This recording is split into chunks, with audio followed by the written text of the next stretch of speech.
this is Caitlin here, and welcome back to our next round of spoiler discussion for Force of Will in terms of the starter decks and New Dawn Rises for New Valhalla cluster, as I'm still calling it New Valhalla, just so we don't get mixed up between this one and the old one, although it's pretty clear that we're talking about the new cards or whatever coming into this set. So, starting off here, we have ourselves some water spoilers and we have some wind spoilers. Now, some people would shiver in fear at the thought of wind and how overpowered it could be, but I don't think it's actually that bad this time around from the little offset that we've seen. So, starting off, I'm going with the blue, which would be Arthur and the Knights of the Round Table, who are certainly looking a lot different than their previous incarnations in the Force of Will series. We have our ruler here, Arthur, who's, he's just Arthur. He's a machine. His divinity is 10. His judgment is 3 water, so kind of interesting that his judgment is all of a 1 will type, no void cost there. And obviously he has energized for blue.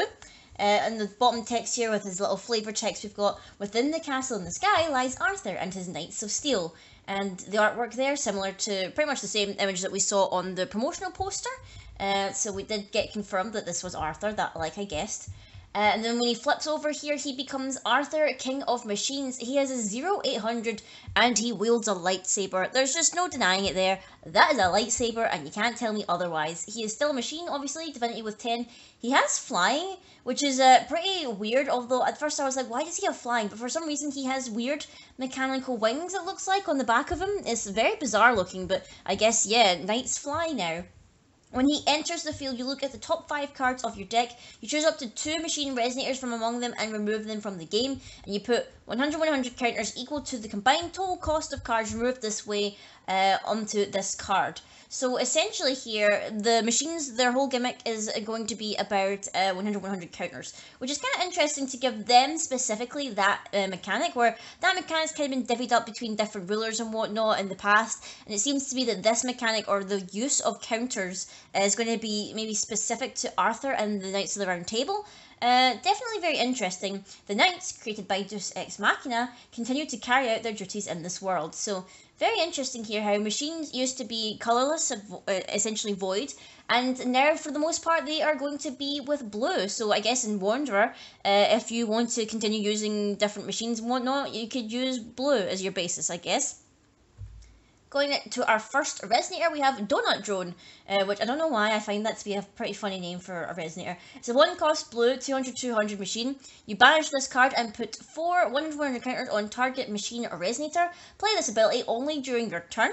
So that's kind of nice, where you can play this and then you can put these 4 counters on one specific resonator, which is quite a nice little buff here, considering that he just it starts out as just a 2/2. So I quite like that ability. Excellent for reconnaissance as well for scrap parts, and I guess that kind of refers to how you would blow it up essentially to give it to something else. Next up we have Gawain, the Swift Knight, and he is looking pretty nice. I'm liking his Robo Stallion here with like the Cyclops red eye. It's giving me real vibes to, has anyone ever seen that animated film 9? It's giving me some real vibes to some of the machines in that film. That film is an amazing film if you've never seen it. Gawain is a 3-cost resonator. He's 2 water and 1 void, an 800 machine. This card gains swiftness as long as there is a 100 counter on it. So you can essentially play this, banish the Donut Drone, give it counters, and give it swiftness as well. And if you're giving all 4 of those counters to Gawain, then he's going to be quite beefy. So you just gotta have to hope that nobody ends up hurting him, because he would die I don't know if he would actually die to pretty much anything. I'm not sure if so far if there's anything in the cluster right now that is, or rather in these spoilers, that outright kills stuff, other than maybe some enter abilities that like deal 1000 damage and everything like that. Those who are granted knightship undergo alterations in order to better serve their lord. So it seems like the knights themselves aren't born machines, but those who are chosen as knights basically get upgraded to become like cyborgs and whatnot. So that seems really, really interesting flavour-wise. Next up we have the Mechanical Bishop, a 2-cost, which is 1 water and 1 void, 600. It has an enter ability here. Target machine resonator gains at end of turn. Recover this card until end of turn. So that's actually pretty simple stuff to explain. When this one enters, you pick something else and you say, okay, at the end of my turn, it's going to recover, or something like that. Just like how humans save one another, machines do the same. So machines, they'd be looking out for their own. They're looking out after their own machine kind. Next up, we have Mechanical Soldier, who every time I look at this, I can't help but think it's just a video camera stuck on a tripod with a gun, which seems pretty intense there, actually. It's a 1-cost resonator, it is 1 water, 400, and it's pretty much just that. It's not got anything else that it does, it's just, you know, your vanilla kind of resonator, which I think each of these starter decks are going to end up having a vanilla resonator, which is basically a 1-cost, and they have semi-decent stats, and that's about it. They don't have any kind of other ability and whatnot. The fact that they only move as instructed has its ups and downs. So yeah, it seems like they can't really make their own decisions, or these ones in particular anyway, the simple ones. And then we have our SR for the starter deck here, and I actually really like this design. This is Percival, the Shining Knight. She is looking actually pretty nice, I'm not going to lie, I like the look of her here. She's a quick cast resonator as well. She is 2 water and 2 void, a 900. When this card enters the field, you may return another machine resonator you control to its owner's hand. If you do, return target resonator to its owner's hand, which, you know, is pretty standard there. You know, you're returning things to hand. That's pretty much what blue does in other clusters and whatnot, so I'm not surprised to see it's making its way into the machine deck as well. Stand back, I'll handle the rest. Yeah, I'm not quite sure what kind of sword it seems to be Percival has. I want to say it's another lightsaber, just because it seems to match a lot with Arthur's one, except hers is blue. So I guess, yeah, the Knights of the Round Table are now Jedi for some reason. Not too sure why, but it's very interesting. Then we're moving on to the New Dawn Rises spoilers for blue. We have Arondite, the Nitrogen Blade. It's looking very fancy, I'm not going to lie. It's a quick cast chant, it's 1 water. Cancel target automatic ability of a resonator. If this card was awakened, destroy that resonator, and the awakening cost is 1 water and 2 void. I actually quite like this card. People are saying that it's probably a good thing that cancelling automatic abilities or cancelling abilities is going back to blue. Some people were complaining that this ability was, you know, too frequent in green, aka making green too overpowered, and I kind of agree. I can maybe think that maybe potentially Lorite might get a ban after this set comes out, mainly because all of the J-Rulers really have like 1 ability so far, or the majority of them have 1 enter ability, similar to how Arthur has 1 ability, Fujing, the fire guy, has 1 ability, and if they get Lorited for just 1, that seems pretty unfair and unbalanced, so I could potentially see Lorite getting banned or whatever, and then this card would be the automatic cancel ability, but you could awaken it and whatnot, but I don't know, we'll need to wait and see what happens. It is a very nice looking card though. Freeze and smash. Next up we have ourselves a rune. It is scrap and build. 1 water, 2 void. It has a divinity of 3. You may pay 2 void less to play this card from a rune area. As an additional cost to play this card, remove X machines in your graveyard from the game.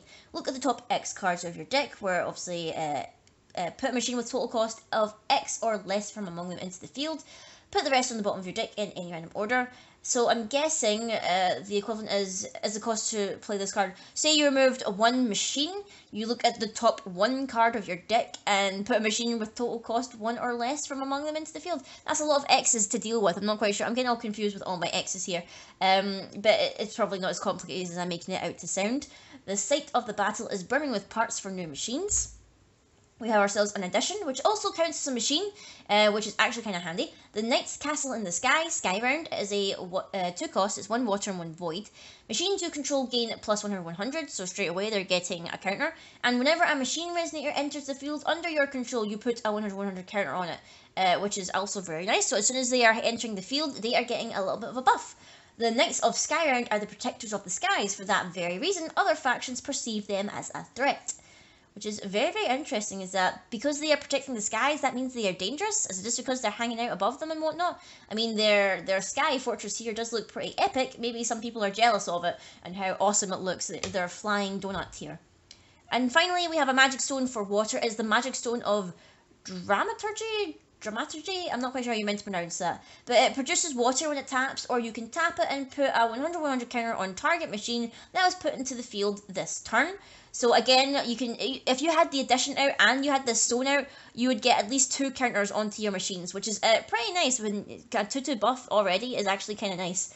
Just Ex Machina yearn to hear the cheers of the audience, which is a kind of weird considering that all of the gods that initially created this world aren't in this world anymore, besides from Loki. So I find it really interesting how this refers to Deus Ex Machina themselves, when Deus Ex Machina is not in this world anymore. So pretty bizarre. And then we're moving on to the green, and we've got the Mimi tribe, which is actually really cute.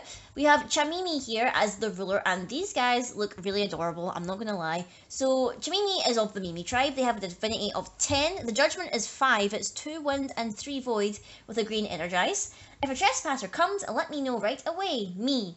They have this thing where at the end of their sentences they go me. So I guess they have like a verbal tick or something like that. And then flipping over, we get Chamimi, guardian of the sacred bow, and Chamimi here is looking very, very fierce with that tiger on their head. I don't know if Chamimi's a guy or a girl, so I'm just going to say they at the moment because I'm not quite sure what their gender is, and I don't want to be rude because they do look cute, and I would assume they were a girl, but again, they could be a guy. I mean, I'm assuming from their previous artwork there may be a girl. I could be wrong though, but I'm going to keep saying they just in case I don't offend the Chamimi.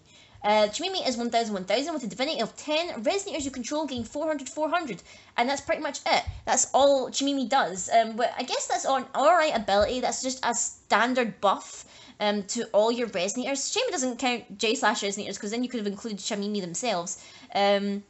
But I guess you just can't. That would be a bit too overpowered. Chamimi would be entering with like 1400 attack or everything, and that would be maybe a little bit too much. You'll regret stepping foot onto our sacred grounds. Me. Chamimi is so cute. The Mimi tribe are just all so adorable. I love them. Next up, we have Fairy of the Lost Isles, a 1-cost resonator, 1 wind, 400. Has flying, obviously, thankfully. It's a fairy that actually flies when it has wings. You can pay a green and banish this card, and you draw a card. So, essentially, it is just a bit like a extra Tama, I guess you could say. It's like a Tama, but you need to actually pay twice for it, because you need to pay the 1 to play it. And then you need to pay another 1 to banish the card and draw a card. So, not as good at Tama, because it costs 2. I guess you could say it's like a Mickey, but maybe not as good. But it's a cute card, I like it. It's kind of weird how the fairy seems to have a tail, which is very bizarre in a fairy, but I'm not going to lie, it's an interesting design choice. The Mimi tribe consider the fairies close friends. The fairies, on the other hand, find the constant me to be annoying and would rather they didn't. So it seems like the fairies are not as keen on the Mimis as the Mimis think that they are. Next up, we have a pygmy hippo, or 2 pygmy hippos, because they seem to be belly flopping on top of each other. But they're very, very cute, because they look like little baby hippos. That's so cute. So it's a 1-cost resonator, it's 1 wind, 500 beast. When it enters the field, you reveal a beast from your hand or pay 2 void. If you don't banish this card, so you can either reveal a beast in your hand or pay 2 will, and if you don't, you have to get rid of it. So it's basically a stipulant as to why this one is a little bit stronger, but you have to pay, or you have to do a cost essentially if you want to keep it in the field, which is pretty interesting there. I guess this is to make sure that the pygmy hippo itself isn't too overpowered for a 1-drop. Lost Isles' unique ecosystem comes with a trove of rare animals, like tiny hippos that are very, very cute, and I like them. It seems really neat. Next up, we have Mew. I'm not quite sure how you meant to pronounce this, but it is the hero of the Great Shield, a 2-cost resonator, 1 wind, 1 void, 600, and this is our vanilla for the Mimi starter deck, but looking very cute. I like the design here. While he may be small in stature, his courage is anything but, so this is a guy Mimi, so this is actually kind of interesting. Very nice design, and I love the little Mimi in the background here who seems to be in awe of Mew, the hero of the Great Shield. That shield is massive. How is he holding it up? I'm not too sure.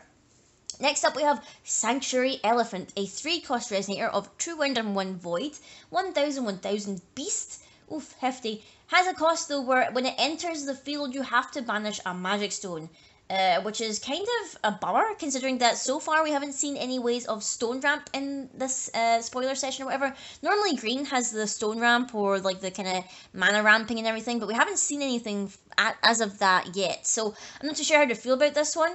I mean, I guess it was a trade-off because obviously you're getting a 1000 for 3, but again, it could get cancelled or anything like that.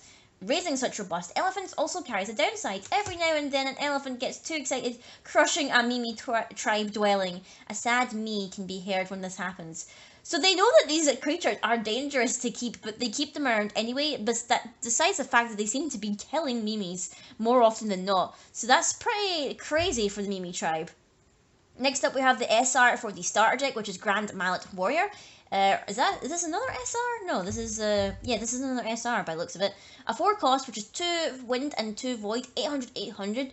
When it enters, target resonator gains 800 until end of turn, which is crazy. Can you imagine doing that with say What would be a good one to do it with? I would say the elephant, but you're already losing a magic stone when that enters, so maybe not. Although you could maybe do it on another turn or something like that. But I digress. This is a really neat card. I do like the artwork as well, and that mallet is like huge. How is this poor Mimi lifting it?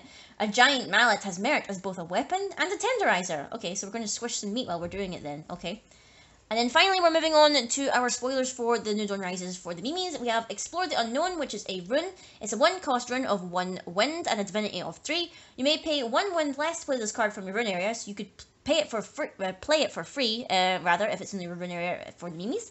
Look at the top 5 cards of your deck. You may reveal a wind resonator from among them and put it into your hand. Put the rest on the bottom of your deck in any random order. So yeah, this is the search for wind for Mimis and maybe Hanzo if Hanzo wants to play this as well in their runes. I quite like this actually because this seems to be able to use for both Hanzo and for Chimimi because it says Wind Resonator, it doesn't say like Mimi Tribe or something like that or Beast. So you could probably use this in either or, so this is an interchangeable rune rather. The explorers of the Mimi Tribe gathered and set forth towards uncharted territory. Next we have another rune, a quick cast one, Song of the Fairies. It is 3 cost, 2 wind and 1 void, a divinity of 1. You pay 1 more to play this card from your rune area, so in essence if you're playing it from your rune area it is a 4 cost quick cast chant. And it's cancel target spell, so here we go, we've got like another cancel target thing. We've got a counter spell essentially, which costs a bit more if it's in your rune area. I guess that's a bit of a trade-off here. This song invokes nostalgia in the listener, stopping them even in the midst of battle. So I kind of have to hope that maybe Fair Spell could potentially get a ban or maybe early rotation. I would think more of a ban because I feel like if Fair Spell can also cancel runes in their rune area because they are also counted as chants, that would be pretty broken and that would make a lot of the runes that have quick cast pretty non-viable. So I have to wonder whether or not Fair Spell is going to be up for the chopping block. Next up we have the Forgotten Sanctuary, Lost Isles, the addition for the Mimi Tribe. It is a 1 wind and 1 void, and essentially Mimi Tribes you control gain at 200-200. Again, similar to Atom's one, this one only specifically helps Mimi Tribes, so the beasts and whatnot, like the hippo and the elephant, they're not getting a buff from this, which seems a little bit lame, considering that Mimis are not the only creatures that could potentially go in the deck. But I guess I can understand if when Chimimi flips, everything's getting 400 anyway. I guess they only wanted to give the Mimi Tribes themselves the buff. For those who can survive, Lost Isles is a paradise. Also, if you noticed here, the island is kind of shaped like a body. If you look at the top there, there's like a face, there's like a broken hand going down it, there's like a foot at the very bottom, or there might be another arm. So that's kind of interesting how the Lost Isles seems to be shaped like a person, which is actually kind of strange. It's giving me some Moana vibes here. And then last but not least, we have the Magic Stone of Adventure, which is a very nice looking stone, I'm not going to lie. It's very, very, what's the word I want to use, like cinematic or rather fantastical? I'm not quite sure. It taps to produce wind, and you can tap and pay a wind, and target Mimi Tribe gains 200-200 until end of turn. So again, more buffing for the Mimi Tribe, just them specifically, not any beasts or elephants or pygmy hippos or whatnot. Shiva called for a pure-hearted destroyer. Huh. Very interesting here. A pure heart of destroyer? Surely if you're a destroyer, you're not really pure of heart. I'm not quite sure what to think about that there. But anyway, guys, that has been the spoilers for Water and for Wind. I hope you've enjoyed them. I'll probably be covering Darkness, or rather, I think it's going to be Lucifer spoilers. I'll probably just cover them themselves so that we're not waiting until like Monday or whatever when the spoilers begin again, because we are only getting them Monday to Friday, so there's only going to be there's going to be 2 sets of spoilers. There's going to be Starter Deck and New Dawn Rises one for Lucifer specifically, I think. So I'm just going to do that video by itself, and that way we can play catch up for the rest of this week. I hope you're enjoying the format that I'm doing these spoilers in, guys. Let me know if you want me to change it slightly. Would you rather I do just one element per video and just divvy it up like that, or do you prefer me lumping some in so that you're not getting completely spammed with videos? Because I hate to spam your inboxes too much, especially during spoiler season, because there's so much to cover, so much to discuss, and so much to do. But I hope you enjoyed this video, guys. Leave a comment down below which of these cards is your favourite from these spoilers. Until next time, I will see you all later.